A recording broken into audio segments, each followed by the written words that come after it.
Bannissons la corruption au Congo, la récréation est terminée. Voilà ce que l'on peut lire sur ce panneau implanté à l'esplanade de l'aéroport international Maya-Maya à Brazzaville.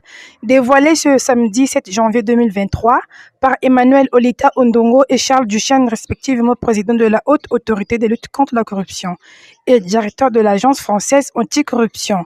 L'objectif visait à attirer l'attention de toute personne de passage dans cet aéroport, principale porte d'entrée et de sortie. L'aéroport international Maya-Maya doit être débarrassé de tout acte de corruption, selon le DG de l'ANAC, Serge Nzota.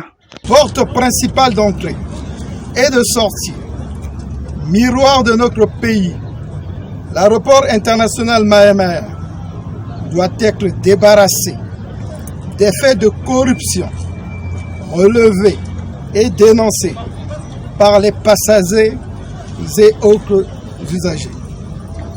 L'initiative de l'autorité de lutte contre la corruption va aussi contribuer à atteindre cet objectif.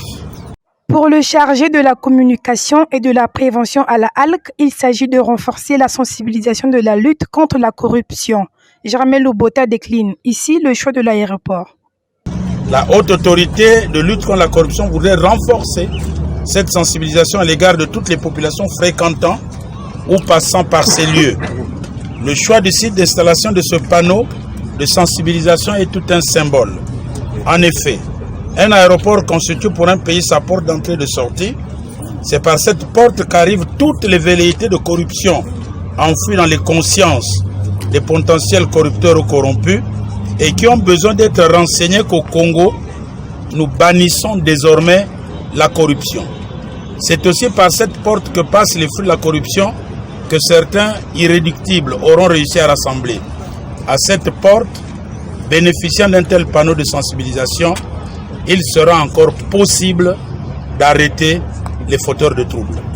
Il s'agit d'un panneau métallique construit par l'entreprise BAT Angela dans les normes standards. Ce panneau mesure 5,5 mètres de hauteur et 3 mètres de largeur. À en croire Germain Lobota, ce dévoilement par le directeur de l'AFA à côté du président de la HALC est un symbole fort de l'appui de cette institution française dans la lutte anticorruption.